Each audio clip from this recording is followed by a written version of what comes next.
Hey everyone, Retire on Dividends here. Wanted to make a video doing a comparison of who is better overall when it comes to the YieldMax ETFs versus the Defiance ETFs. Because, both, typically most people that are into YieldMax are into Defiance as well. But there are some that, would love one and hate the other, believe it or not.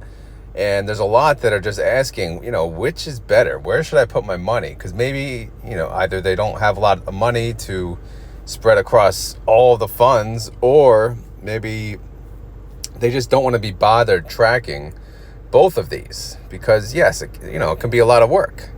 And YieldMax, they offer so many funds and it's confusing. Defiance, they offer the three main funds that we know, but then there's other funds too. But regardless, we're just going to compare the YieldMax high income ETFs to the Defiance high income ETFs and who is better. So here's the website. Here's the YieldMax website. And overall, I have to say I do like the website. And I wasn't even going to compare the websites, but I decided to just pull it up. But YieldMax, in the beginning, their website was like a joke. It was just a white screen. It was pretty bad looking, honestly. This is a big improvement from where they came. So I have to give them props for their good website. Defiance, look at the background. They got movement in the background. They got, the funds. Here's the main funds, obviously showing right on the website. So if you click one of them, it'll pull it up. I'm in my car, so the Wi-Fi may be kind of weak. So it may or may not even pull it up. But yeah, so overall, website-wise, it's the same, right? It's the same. They're both not terrible. They're both not great. They both offer the intraday trades, the holdings, outstanding holdings, and they update their information pretty fast. So I don't have any issues with either website. But that's not even what I was going to make this video on. This video was just about some categories that I decided to talk about. So let's go through them. So let's talk about expense. YieldMax, they came out first. They charged a 0.99%. This goes to the fund managers, all of them. They get this annually. They take it off the top in price, so you don't even really see it. And then Defiance came out and they charged the same. So do they, who wins that? Typically, obviously it's a tie. They both do sometimes daily trade. Defiance does daily trades all the time. YieldMax does daily trades if they have the activity. Like Coney, for example, they have outstanding shares increasing daily, so they have daily trades. Tesla lately, not outstanding shares not increasing, so they won't always have the daily activity. The other funds probably are a little slower too. I think Coney's the big jumper right now. But so I have to scroll to the right and show the winner there is no winner. That's a tie. So next topic is fund manager. So oddly enough, this is also going to be a tie because Toroso is the fund manager. The sub-advisor is Zega, and it's the same on both. So as you know, Jay Petrocelli is involved, and he's probably leading the way on both. He works for Zega. So I have to say tie on that one as well. Payment frequency. Well, they both pay monthly, as everyone knows. People, they're getting used to this monthly payouts, and some people say, they even want to get paid weekly. But in order to do that, they obviously buy different monthly payouts. Depending on where they fall. YieldMax and Defiance, where do they fall? I don't even know. YieldMax recently changed their payment date, so I think they're around like almost the same time of the month. But regardless, they both pay monthly, so you can't really say one's better than the other. So that's also a tie. Downside protection. This means like if there's a super bear market, if there's a COVID, if there's a war, if there's something drastic, or if there's just bad news in general for one day, there is no downside protection. There is none. They're going to make money on premium, yes, so that'll net against the downside because, YieldMax, they own the underlying via synthetic. So as the underlying goes down, they will go down, but they'll be selling calls, so they'll at least earn premium on the way down. With Defiance, they'll sell puts, so they'll get the premium for the put. However, if the index goes down, because again, they trade on the index, they have to cover that gap. There is no downside protection. So none and none equal a tie yet again. Next, let's scroll up, make some room. DTE, days till expiration. YieldMax they sell calls and they expire in 1 week. Defiance, they sell puts and they expire in 1 day. I know they say 0 DTE, but it's 1 day. You know, they make the move later in the day and it expires the following day. So to me, that's 1 day. But what is better, 1 week or 1 day? 1 day is better. And the reason is if you sell, let's just say they both sell puts, right? If you sell puts for 5 days out of the week and you win all 5 days, and then you sell a put, for that same underlying that expires in 1 week and you win that, typically, those 5 that you sold are going to make more money, because there's more risk doing one each and every day. So there's going to be a higher premium. Sure, no, I haven't back tested it. People love saying the word back test. I don't do that crap. But I mean, it's common sense. If you know options, if you're going to do it more frequently, you're going to make more money, right? You're going to sell daily, you're going to make more money than weekly. You're going to sell weekly, you're going to make more money than selling monthly. So the edge for DTE, it goes to Defiance because they sell puts every single day. If you do not believe that, then that's fine. But for me, it's my video, so I picked Defiance as the winner on that one. Now, as far as diversification, YieldMax, well, again, outside of OARC, of course, all of the funds follow one underlying stock. Defiance, they sell puts on the index. Obviously, the diversification nod would go to Defiance because if they invest or sell puts on an index, that is much more diversified than one stock. YieldMax, they sell calls, they have ETFs on one underlying, like Tesla, like Apple, like Google. And Defiance does on, the NASDAQ, the S&P, the Russell. So a lot of people, since they do that on the index, the reason they like that is because there is no insane, jumps up or down, because it's a basket of stocks. So it's hard for the entire basket to jump up or down drastically. Again, unless there's some type of insane news that it affects the entire stock market, then there's really nothing you could do. But like if you own YieldMax Tesla and Tesla just has bad earnings, right? Yeah, forget it. You could be hurting. If that happens, on one of the stocks in the index for Defiance, you won't even notice, right? Because there's so many other funds to offset it. So diversification, the winner and the nod goes to Defiance. All right, selection. YieldMax currently has, at least last time I checked, 18 selection. These are 18 current ETFs that you can invest in. They filed for a whole bunch more, by the way. And I think I posted that on my YouTube post. I don't know what they call it, YouTube post. So, go check that out. I don't know if it'll be on my next video when I show the YieldMax fund update. But as of right now, they have 18 funds that you could buy from. Defiance only has 3. And again, they have other funds, but I'm talking about the high income funds. So obviously 18 over 3, the nod goes to YieldMax. Capital appreciation. Now, in the immediate, when I first think about this and I look at this, I say YieldMax.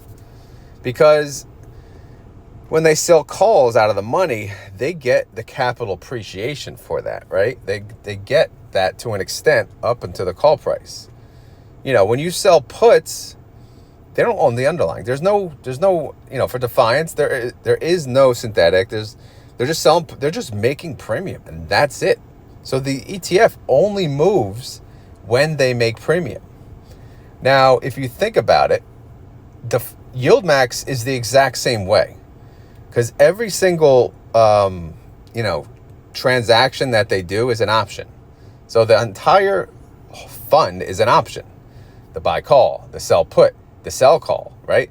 So the synthetic is a buy call, sell put. Guess what? That's 2 transactions. And then the sell calls that are weekly, that's another transaction. And eventually, any income that they make, that has to be paid out.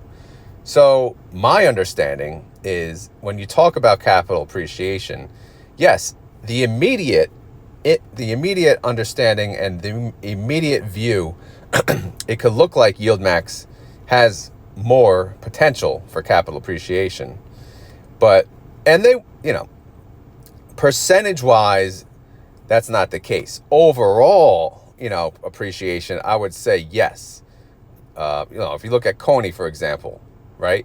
They've been going up drastically. But you know what?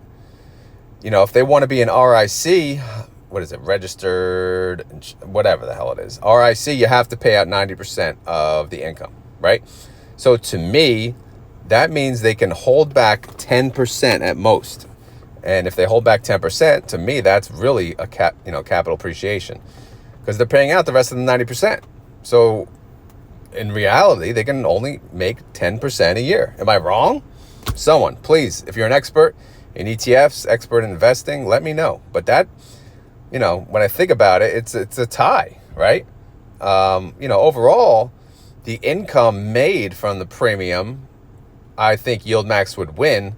But in the end, like percentage based, like payout wise, it's going to be the same. Like they can only pay out 10% max. But I mean, I should give YieldMax the nod on this. But overall, I just want you guys to keep in mind, the max that they're really going to hold in the fund is 10%.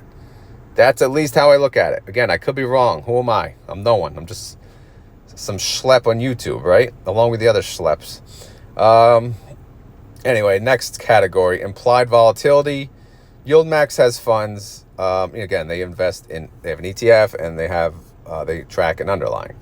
Their underlyings are around 10% to 75%, or up to 78% when it comes to coin, 78%. Defiance, I don't know all of the indexes, but I just looked at the NASDAQ. I think it was 18%. Russell might be more, but even if the Russell's 25, it's not even close to the YieldMax. Because again, they track the underlying. So implied volatility equals more premium. More premium equals a higher payment. Higher payment equals a higher yield. So implied volatility, the nod goes to YieldMax. Congratulations. Sources of income. Again, how do they make income? They make income.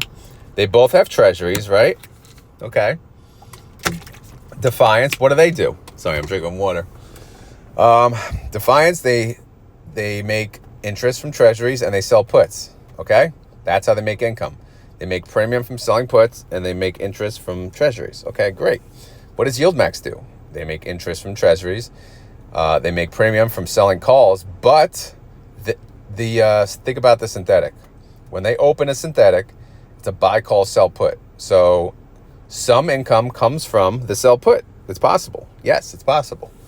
The buy call, yes, that costs money, but guess what? When they close that out, when they roll that synthetic, that buy call, they have to sell that. And when they sell that, that becomes a premium. So they make money on that. So they have 4 sources of income. The sell put, the sell put, the buy call, which eventually, nets into them selling the call. So I'm going to count that separately. And then the weekly sell call, because these are, again, the synthetic goes out much further date and they sell calls weekly. So I'm going to count that as 4 sources of income versus the 2. So YieldMax is the winner, chicken dinner. Easy to track. YieldMax, again, I would know. I am the perfect person. I'm happy to say I think I am the perfect person to answer this question. YieldMax, is it easy to track? Absolutely not. I mean, obviously, it's easier as I get, the more I do it, yes, it's easy. But overall, not really. Defiance, it's okay because they do the same exact thing. Sometimes YieldMax surprises me, and I'm like, what? So I have to, if I see, 12 transactions one day, I have to, slow down. I'm like, hold on. a busy day for Defiance, like 5 lines. Okay, and that's like the worst case scenario. So overall, Defiance is easier to track. So I have to give them the nod on that. Yield on cost. This goes back to kind of like capital, but your yield on cost has a much better chance to go up on the YieldMax funds versus Defiance. And again, a great example is Coney. Again, look at when did you buy? If you bought at 18, 19, 20, what's your yield on cost? Massive. If you bought any 3 of the Defiance, you're probably not up. And if you are up from your cost basis, it ain't much. So your yield on cost is likely, going to be flat at best. You'll be lucky if you're up. If you buy on ex-dividend date all the time, you might be up. But in reality, you're never going to have a massive yield on cost when it comes to Defiance. YieldMax does have that possibility with Coney. But again, they're paying out. They have to pay out 90%. So we'll see what happens. But if it keeps going up and up and up, like for the underlying, your cost basis is going to be sitting pretty. So yield on cost, I give the nod to YieldMax. So that's it. That's all the comparisons. So if we do the tally, if I zoom out, what do we got? We got 4 ties. No, we got 5 ties. And then we got 3 for Defiance. And we got 4 for YieldMax. So overall, I think YieldMax is, they offer more. I think they're more complicated and they offer more options. So in the end, they probably could be a better choice. However, when it comes to high income investing, when you get a yield like such as what they offer, you can't go wrong with either one. I know most people, they'd rather invest in the index, and that's fine. But if you believe in the underlying that they're investing in, like such as Google and Microsoft, like, do you really, is that risky to you? Maybe not. Yeah, if they pay a 20% yield and it's Microsoft as the underlying, you're probably pretty happy with that, right? But when it comes to 50% yield, would you rather invest in the index or Tesla, right? The index or Tesla? Tesla is all over the place, so it's tough. So it's really hard for me to say YieldMax is better than Defiance, but I mean, when it comes to different things, I think overall they just offer, they do more, right? I don't know. It's tough. It's really tough for me to say that. But again, Coney, had I not seen Coney do what it's doing, then I would say it's pretty much a tie. It's a wash. But the insane possibilities, like if Tesla has such a bull year in 2024 and Tesla goes up massively, we're all going to be singing and dancing, just like the Coney holders today, the ones that bought massive amounts in the beginning, they're singing and dancing every day. And my stubborn ass is sitting behind because I won't raise my cost basis. I won't, especially now. I'm just too far, it's too late. I'm just going to watch it go. But anyway, you get the point. So I have to give a slight nod to YieldMax. I have to do it. They were the first, on top of that as well. But in the end, they're both really, really good at what they do. And it's proven. You see on the day-to-day, if you watch my videos, it's really impressive. I learn, like I said, I always knew options a little, but I've learned so much through just tracking what they do. And they have impressed me so much. So props go out to the YieldMax fund managers, props to the Defiance fund managers, even though they're the same people. But, happy they came out with these. This is just awesome. Really awesome to offer this to the public, to the retail investors, to show them what is possible. Because not everyone wants to sell options. Not everyone has the time. Not everyone wants to understand it. Not everyone can understand it. So this gives an opportunity that was never out there. So we're all winners if you think about it. Very corny to say. I know that's very corny. But we are. Like this, the fact that this is available in our lifetime, this is amazing. All right. Anyway, I just wanted to get this video out there. But I hope you enjoyed it. As always, this is not financial advice. Please do your own research. Don't go based on what I say or, like I said, we're just people on YouTube making videos, our opinion. So do your own research and then trust your gut. Everyone has their own risk tolerance. So whatever helps you sleep at night, that's the best, whatever works for you. But anyway, if you enjoyed this content, please click like. If you have any questions, leave in the comments. If you disagree, let me know where. I'm curious. Or just let me know what's the better fund. If it's Defiance because of the index, just say that, okay? If it's YieldMax, then tell me why, okay? All right. That's it. I'm on my lunch break. Got to get back to work. And that's it. All right. Have a good one. Thank you for watching, and later.